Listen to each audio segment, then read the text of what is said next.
Where would you say it is the hardest to follow Jesus in 2022? We're going to talk about that. Plus, gotcha sermon clips. Are they good, bad, and what is the future of our church? We're going to be having guest Cory Hartman today on Mission and Likeness.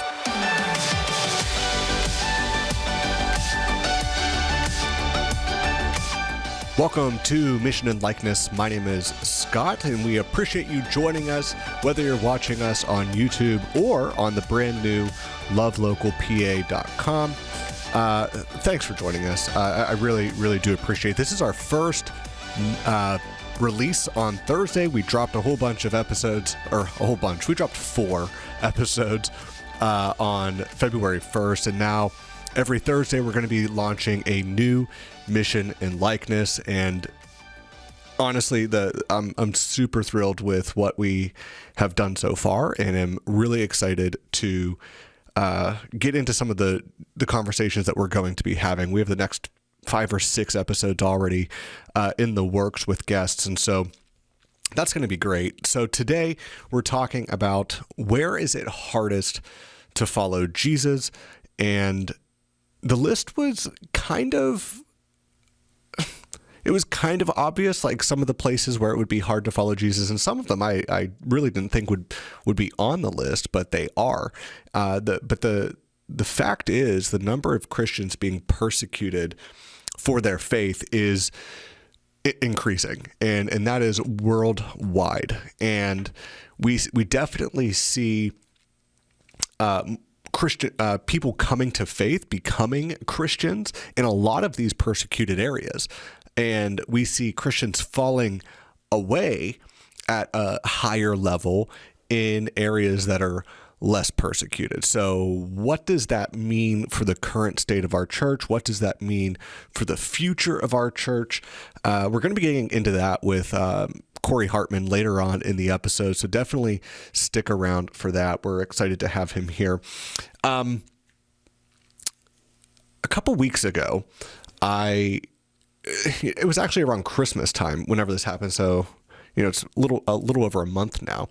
But the flu or colds or whatever went through the family, and I just began having all of these ear issues. And I've had ear issues for pretty much all of my life. And just the other day, went to the doctor and realized all the wax that had been building up in my ear. Finally got all of that taken care of. Gross, I know. But found out that I have a fully ruptured eardrum. And so that's fun. I'm pretty much deaf in my left ear. So I only have my right ear. So I'm a little interested to see how talking with Cory is going to go later on. But so trying to plan getting, that patched and all of that kind of stuff done, but that really shouldn't interfere with any of our upcoming content. So that is the level of persecution that I've been going through, is just not being able to hear what people are saying. And though I feel like my kids at this point are starting to take advantage, because they know if they're talking over here behind my back, I have no idea what they're saying. So that's kind of the little running thing at our house right now, is the fact that Dad can't hear anything. They are super awesome. Whenever we found out that I had ruptured the eardrum, I was explaining to my boys, who again are 7 and 6, almost 8 and 6. And, I said, I can't hear anything out of this ear. And immediately my youngest son, Asher, who is the hothead of the family, and his typical response to things is I don't care, whatever, so what, who cares, those kinds of things. He immediately ran over to the couch and prayed for my ear to be healed. So that was kind of a super cool thing to have. But so that's just kind of what's been going on with me. Also, just a quick plug for our chats, our local chats. So that is a new series that's going to be coming out. So go over to the website, go to projects, and go down to chats, and you can find some of those things happening there. That's just kind of the place where we're going to be communicating all the ins and outs of what's happening and casting some vision here at loveLocal. So where would you say is the hardest countries to follow Jesus. Now, whenever I saw the headline, my mind immediately went to Middle East. Middle East and for some reason I thought like China. It'd be really difficult to follow Jesus in China just with how they structure everything there. But Christianity Today came out with this article. I don't even know when. It's fairly recent. January 19th is when it was published. And it's talking about the 50 countries where it's hardest to follow Jesus. And pretty much taking the cake for the last several years has actually been North Korea. And it's led the list from Open Doors, who puts out this list, ever since 1992, when they began tallying the cost of following Jesus in other countries. But since then, Afghanistan, where the Taliban has just recently taken over, like this is recent events. If you remember back in the summer when, we had the whole crisis happening overseas in Taliban, and Americans were stranded there, and there was the attack on the airport as we were trying to get people out of Afghanistan. Since then, the Taliban has been targeting Christians. And so Afghan believers had to leave the country, relocate. Many lost everything they had. Many were killed.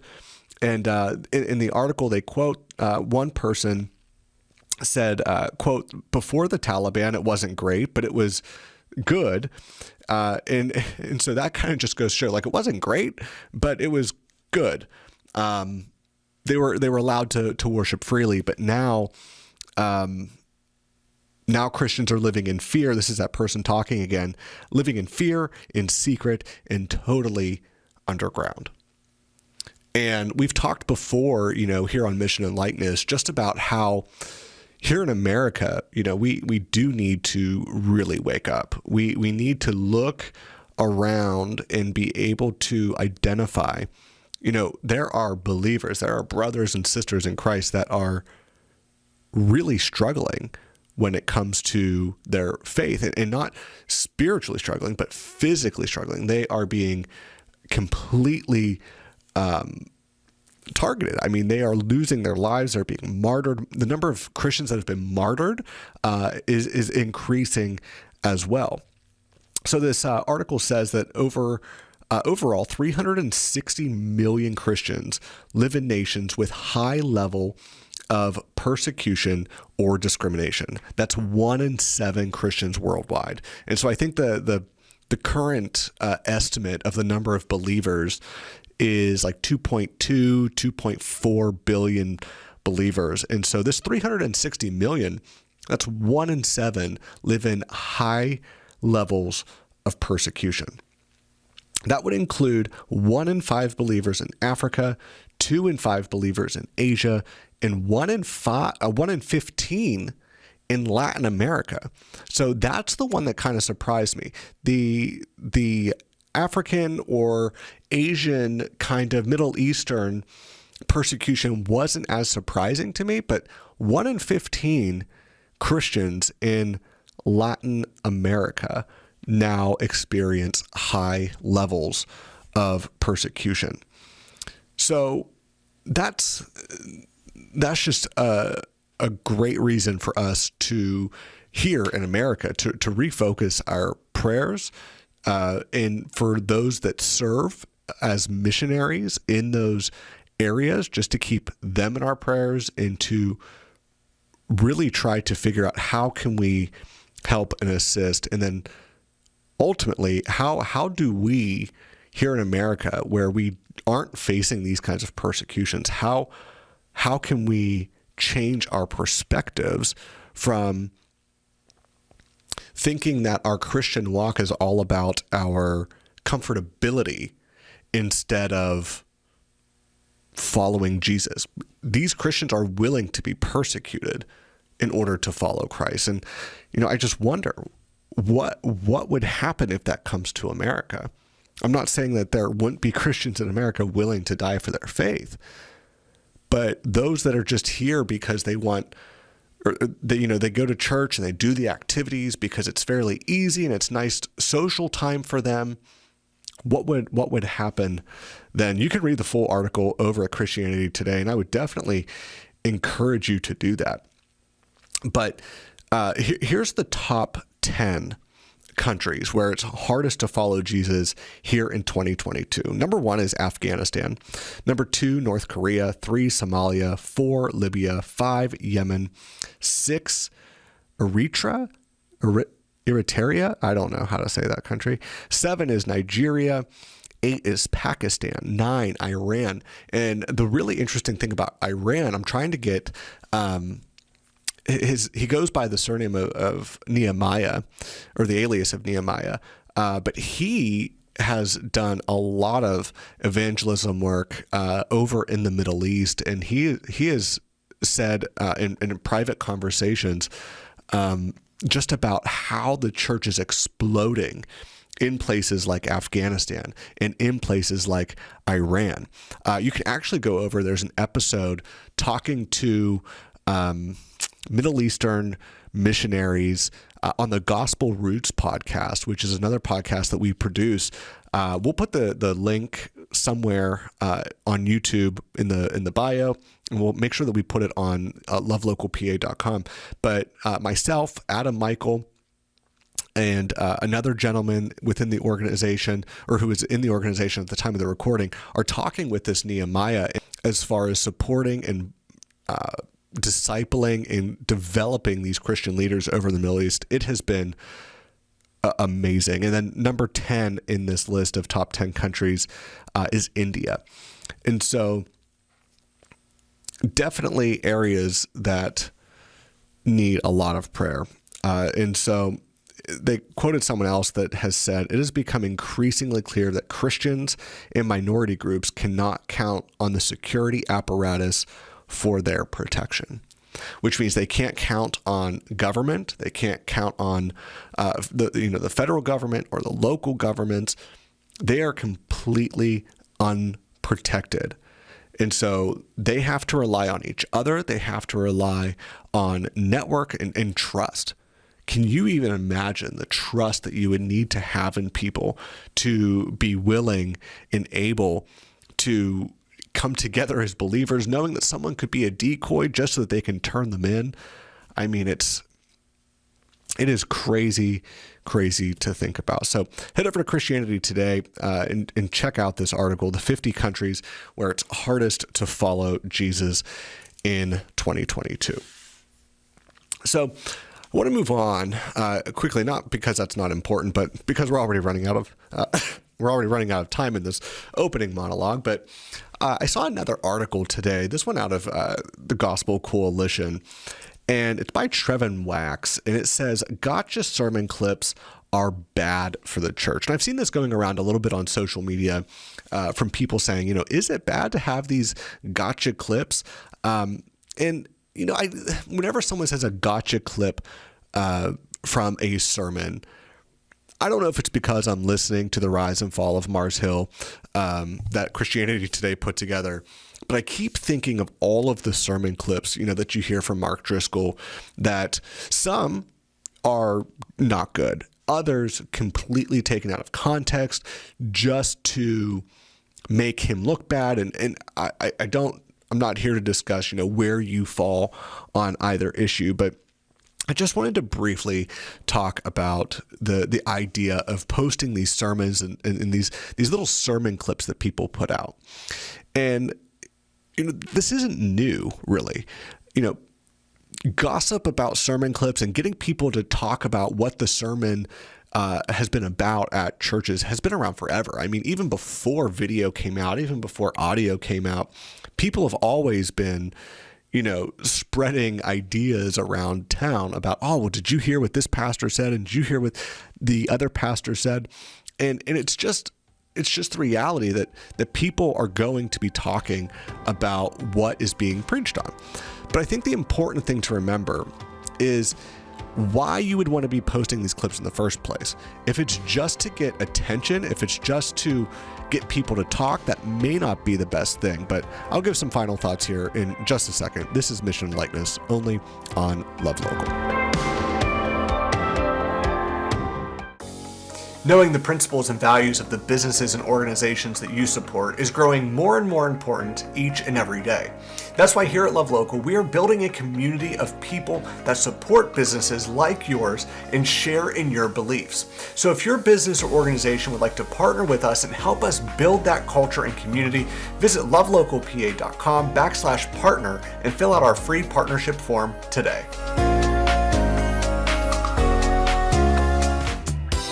So should your church be posting sermon clips on YouTube or on social media? And I guess I would say yes, but don't make it a different sermon than what he's actually preaching. If it falls in line with what the context of the sermon is, then great.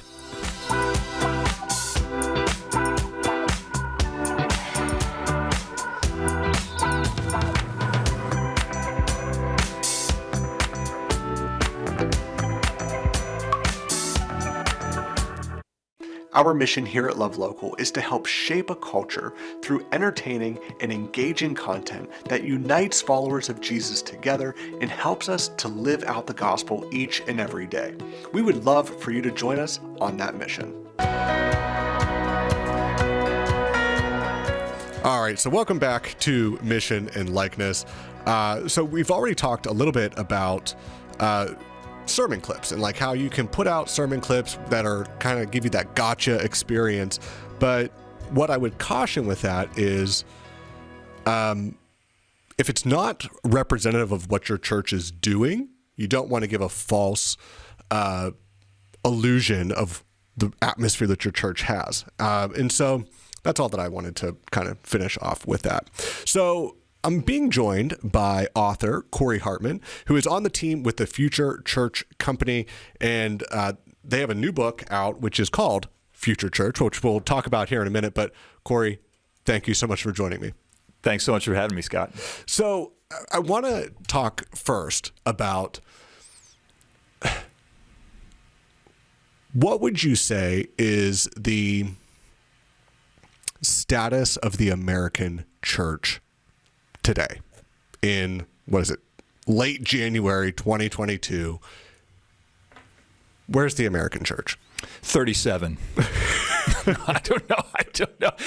It says, what's the status on what scale, right? Are we measuring the American church? What is the status? I would say that some words that might describe the status of the American church are restless, hopeful,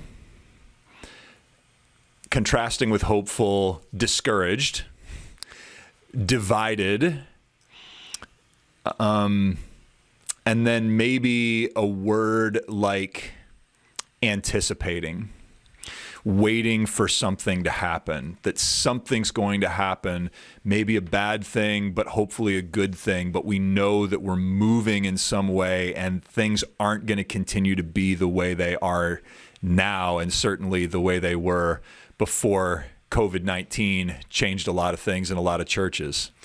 So with that, the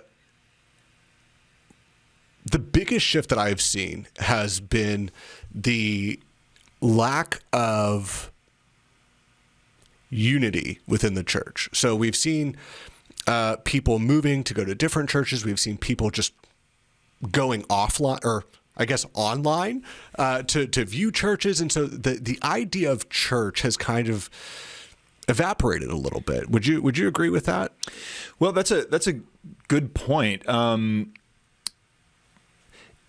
I'm not sure I would say evaporated, but I would say that it is significantly shaken. It makes me think of the phrase in Scripture that is in the Old Testament, but then is quoted in Hebrews about things being shaken, and yet God's kingdom remains, right? Yeah.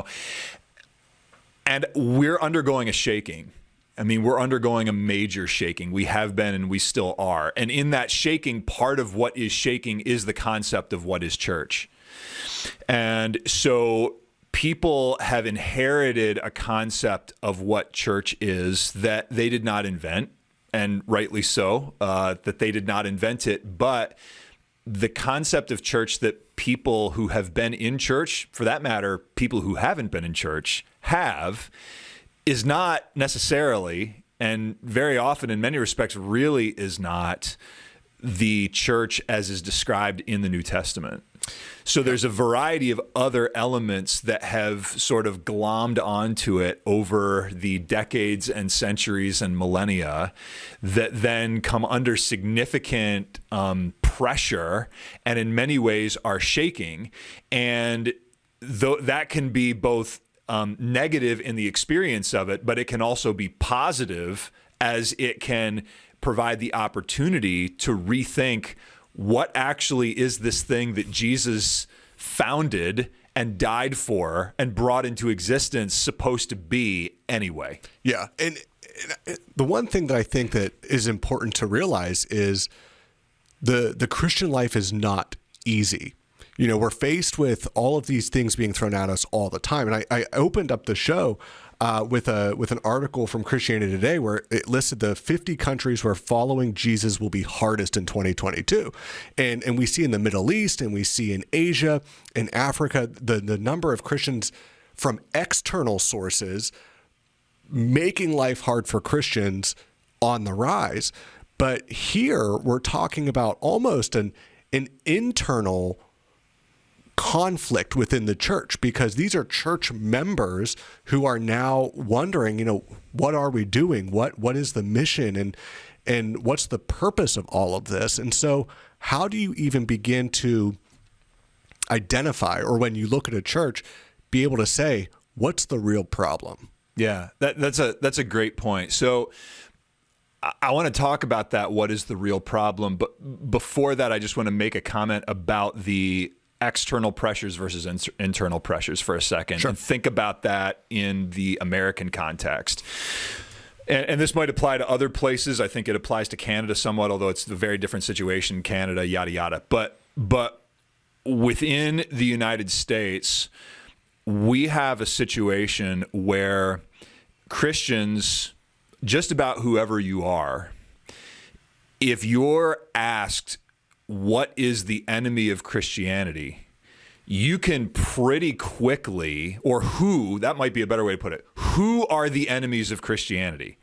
You can pretty quickly think of public figures, especially political figures, or other prominent individuals that you would say, that guy right there, that woman right there, that person is an enemy of Christianity. If he had it his way, if she had it her way, they'd be coming for us with, torches and pitchforks, and we'd all be dead. Now, the interesting thing is, depending on your racial and ethnic background, that has a significant determining factor as to who you name as being that influence negatively on Christianity, right? Right. And so but not solely. That's just, but that is a significant factor. But in the meantime, also within churches, we Christians have been so thoroughly influenced by and discipled in the competing worldviews of the world around us that then we sprinkle a few Bible verses on top of to baptize. One side doing on the right doing it this way, the side on the left doing it that way. That I would say that the biggest enemies for us is in fact the enemy within. That the enemy within, that the biggest enemy of the church in the United States, in my opinion, is ourselves, who have heavy-duty biases for and against certain things socially and politically and culturally, that then we believe is a biblical bias and not just a cultural bias that has a little bit of biblical frosting over the top of the cake. And so then we fight each other off of those biases. And the COVID-19 pandemic provided the fantastic opportunity for the great resort, right? Because in those moments that few churches were open and you generally couldn't go, it was never an easier time in history if you were not satisfied with your church to cut and run. It was super easy to do it, right? Totally. And so it provided the opportunity to do what people might have been wanting to do anyway. And then the politicization of the pandemic, the racial challenges that then reemerged in a big way with the murder of George Floyd and so forth at that time. And although I said murder, so that betrays something about my own opinion about it, right? Sure. And then the 2020 election, plus everybody's gripes that they already had about their church about things large and small, down to like, they don't play the songs I like or whatever that were happening before the pandemic, right? They now give people the chance to just find new places, new seats on different buses, or just, quit the buses entirely and stay home. Well, yeah. And the number of people that are using, I'm not ready to come back, because of COVID or, whatever. I mean, that number is high too. They're just using COVID as a scapegoat to just not be held accountable in a church and frankly, not worship. So yeah, there is no shortage of things that are going awry at this point. And when you mentioned about sprinkling a little bit of, the gospel or Christianity on top of it, Matt Chandler did a series where he talked about that too. And, his point was, if you're looking at the Christian life as simply being social and then sprinkling Jesus where it's acceptable, you're not living a Christian life. And I think that we have completely swapped out our calling and our mission, where we're looking at the church from how would I design it? What are my, that's why you have people, with the rise of social media being able to completely go crazy by throwing the worship pastor under the bus because they don't play enough hymns or they play too many hymns, or, the pastor's sermons go too long. I mean, we've created this recipe for almost disaster within the church. The comfort is knowing that even the gates of hell can't prevail against the church, which is encouraging. But what do we do? I mean, how do we sustain, or how do leaders in the church, and I don't even want to throw all of this on leaders too, because members of the congregation, a lot of them are to hold their leaders accountable. So how do we come to a reasonable understanding? How does that truth come to the top where everyone knows it? Yeah, that is an outstanding question. I think that in the broadest possible answer to that question is that Christians, both church leaders and church non-leaders, need to take the time to go deep into the scope and scale and depth of the problem of church, okay? Church as we know it, which we did not invent, but we inherited.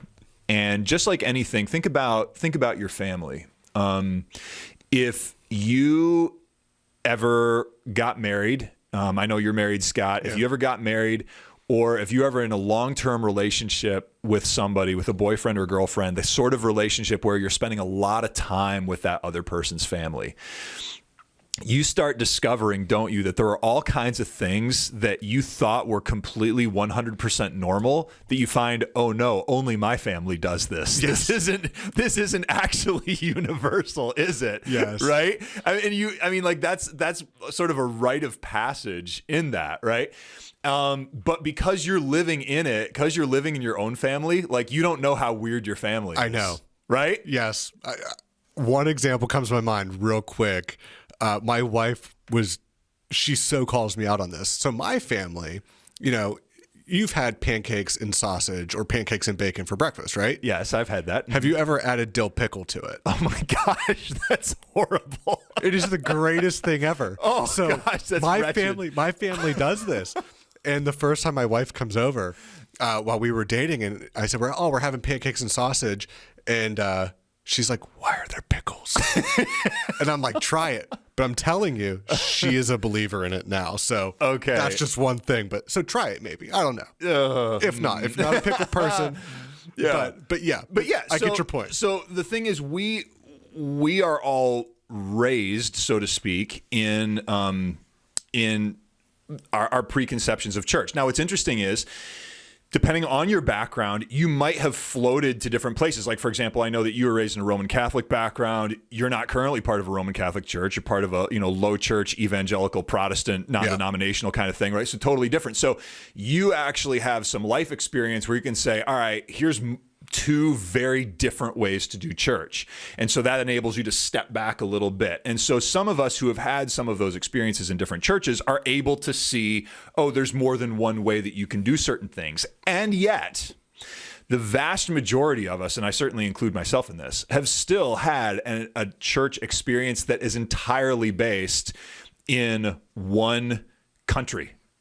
At one time in history. Yeah. Right? The United States of America in the late 20th and early 21st centuries. That's it.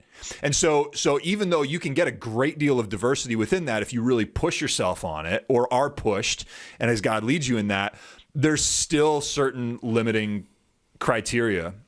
One of the things I love about history and studying history is that it is like a travel journey. It is like a journey around the world. It is taking you to other places and times where they didn't have all the same assumptions that we did. They might have assumptions that we say, oh my gosh, that was really stupid. How could they have done that? But then you also see things like, wow, that's really amazing. Why aren't we doing anything like what they did, back in those days? And the same is true if you're to go around the world and truly try to be a global Christian and understand that 2/3 of Christians in the world live in the 2/3 world. I mean, only 1/3 of Christians on the planet live in the West. So what we need to come back around to it is we need a much deeper dive into the problems that we find ourselves in, deep enough that we don't just snatch at the simple answer, oh, well, we just need X and then everything will be fine. This isn't a quick fix. Not a quick fix. This is a generational sort of fix, but a major part of that fix, a significant part of that fix, one of the true non-negotiables in it is, and I know this is what this podcast is all about, is about elevating mission and clarity around mission to be the touchstone and the driver for every congregation, but also for every disciple of Jesus Christ. For every disciple of Jesus Christ to realize that this applies to me, that the things in the Bible, like the last words of the Gospel of Matthew, right? Go and make disciples of all the nations, baptizing them in the name of the Father, the Son, and the Holy Spirit, teaching them to obey everything that I've commanded you. That is something that doesn't just apply to my pastor. It doesn't apply to some missionary. It applies to me. But from a church leader point of view, it also means recognizing the reality that the functional Great Commission of the church in North America is go into all the world and make more worship attenders, baptizing them in the name of small groups and teaching them to volunteer a few times a month. Yes. Right? I mean, basically the way ministry has been structured for the last 20 to 30 years has been, if we can just get more people to do those things, well, hopefully they're going to be better followers of Jesus with more of the fruit of the Spirit that way. And that is not a safe assumption. And I think that the conduct, frankly, of many people naming the name of Christ in our place and day is evidence that those things are not enough. Yeah. Especially in the West, we've become so, it's almost, we wear it as a badge of honor that we support so many external ministries. And I'm not saying that that's bad, but when you say, what are you personally doing to advance the kingdom? People don't have a solid mindset on, well, I'm doing this and this and this. It's, oh, well we donate, like we tithe. The church does all of that, and we've thrown all of that weight on the church, and people just get lost in it. And so how do we? Well, before I go there, the other thing that we tend to do is, we have a problem in the church. We're going to launch a Sunday sermon series that's going to tackle this, or we're going to launch this new program over here that's going to work it. In the name of trying to fix the problem, we may temporarily fix that problem as we develop another one. And like you said, getting people to volunteer to fill those positions, we see the church as positional. Like, do we have enough volunteers? And if we do, is there enough money in the bank to fund this? Great, give it a go. And then it just runs its course and it dies out. People get frustrated. And so how do we even begin evaluating what is disciple making? And as you put it in the book, you and Will, disciple faking. How do you even begin to look at that? Yeah. So let's do it this way. Let me ask you something, and we'll see where this goes. So think for a second, Scott, if there was one experience that you had in your life, okay? So one experience that you had in your life that if you could scale it up so that every follower of Jesus in your church could have it, you would want every single one to have that experience. Okay. So think about, just, it doesn't have to be perfect, but think of an experience that you had in your life that was like a game changer for you as a follower of Jesus, that you wish that every single person could have it. What would it be? What might it be? All right, we got 20 seconds here. I would say a good friend of mine who was on the podcast, Pastor Brian, and I, and 3 other guys, we get together, we get into God's word, and we start by going around and praying for each other and lifting each other up in prayer, lifting our community up in prayer. And then we dig into God's word to find the root of who God is and what he's done. Those moments I wish every believer could experience. Okay. So that is a great example. So that experience that you just described, would you call that an organized event of the church? I'll give my answer in just 15 seconds because I do want to give our on-air sponsor, which is kind of where we are talking, because all of these things kind of go around what Will Mancini and Cory Hartman wrote in their book, Future Church, 7 Laws of Real Church Growth. I'm about a third of the way through this book. And if you're anything like me, every page I am just wondering how Will and Cory have gotten into my brain and into my experience of what is happening in the church. And the thing I love about this book is it is practical, it is biblical, probably most importantly, but it's practical as well. And it gives you not just the problem, but it begins to tear down of the where we are and says, here's how we pivot. And here's how we begin to evaluate these kinds of things. So go pick up Future Church. It's available online and in bookstores. So check it out there. Future Church, 7 Laws of Real Church Growth by Will Mancini and Cory Hartman. So catch me back up. The question was, is it organized? Would you call that, you and those 2 other guys, would you call that an organized event of the church? No. Okay. So when I ask this question, and when Will asks this question, and others of us on our team, when we ask this question of church leaders, most of the answers that they give of the one thing that they would give to everybody else is not a church organized activity. Now, I want to be very clear. That reality is not saying that church organized activities are bad. And it's also not even saying that church organized activities are unimportant. They are important, okay? But it's the reality that for most of us, most of the experiences that have had the biggest impact on us as disciples has been at a fairly intimate level of engagement with other human beings in a way that is the initiative of those human beings itself. It's not something that was planned for us, but it was something that we together have opted into in a big way, where there's a pretty close relational distance, and God and his word and his truth and living his way is a significant part of that, right? And so that sort of thing, that it gets a lot deeper than this, but think about those sort of moments. You thinking about it, Scott, our listeners thinking about it. Think about those moments as the character or the quality or the color or the flavor of what we mean by disciple making. Disciple making is people helping people trust and follow Jesus. That's not my own definition, but that's a definition that I borrow because I think it's a good one. Yep. It's people helping people trust and follow Jesus.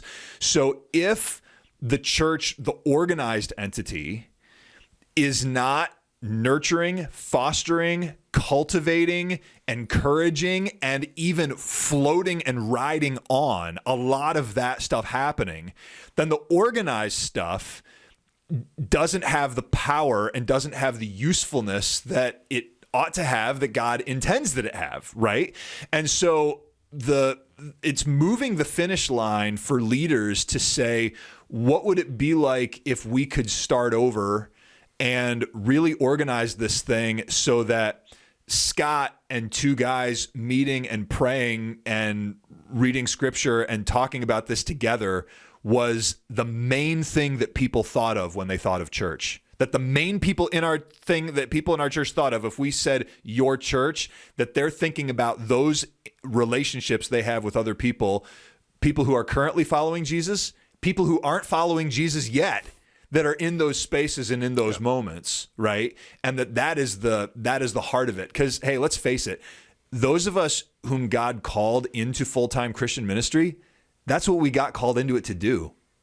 You know, Dave Rhodes, who's another one of the principals of our company, one of the things that he says that has just hit me so much is that every church leader goes into ministry to make disciples, but then finds that they got suckered into running a church. Yeah.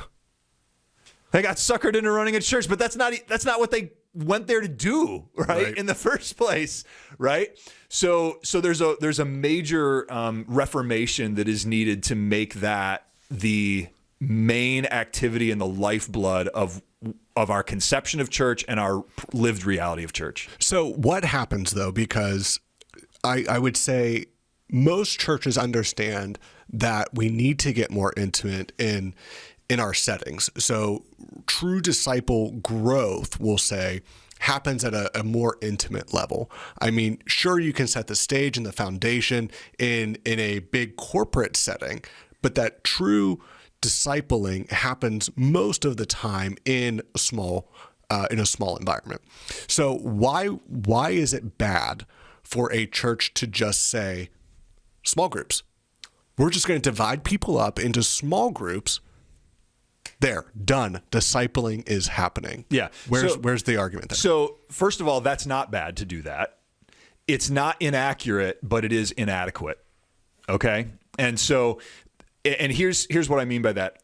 Let's try to strip away as much as we can the spiritualized language that we overlay over what we're doing in small groups for just a second. Sure. And let's think real, like, hard, cold, cynical business way thinking about small groups. What are small groups for? What is the main deliverable of small groups? The main function of small groups in a church is to get people who are coming to the really big thing, where there are musicians and a good talker on the platform, to get relationally stuck to other people so that they don't get bored and leave out the back door of the church. That's Cory's definition, not mine. I mean, but it's true. It's true. That's it is 100%. True. Like that's a major reason that we have the thing. I mean, like small groups were innovated primarily in churches that in the book we call the New Permission era, which was the cutting edge of church growth in the 80s and 90s, but which has continued on to this day and is highly influential, where you started to see the mushrooming of mega churches in American suburbs, right? You started to see it during that time. And small groups, or cell groups as they were originally called, they were invented so that a church could get enormous to the point that people don't know other people in the church, and yet people know just enough people in the church that they don't leave out the back door so the church can get even bigger than it was before. I mean, like, that functionally is how it happens. Now, like, again, that's a super cynical definition, and I'm not saying that there aren't real valuable things. I mean, I've been in small groups for years, and there's been enormously important and valuable things that I've experienced in small groups. But the small group vehicle itself does not accomplish disciple making, right? Just like your Toyota doesn't automatically get you to the beach. Right. I mean, like, you still need to drive the Toyota to the beach. So you still need to have an intention of where that thing is going. So, so small groups aren't dead, and they're not to be rejected per se. They can be useful in a ministry strategy.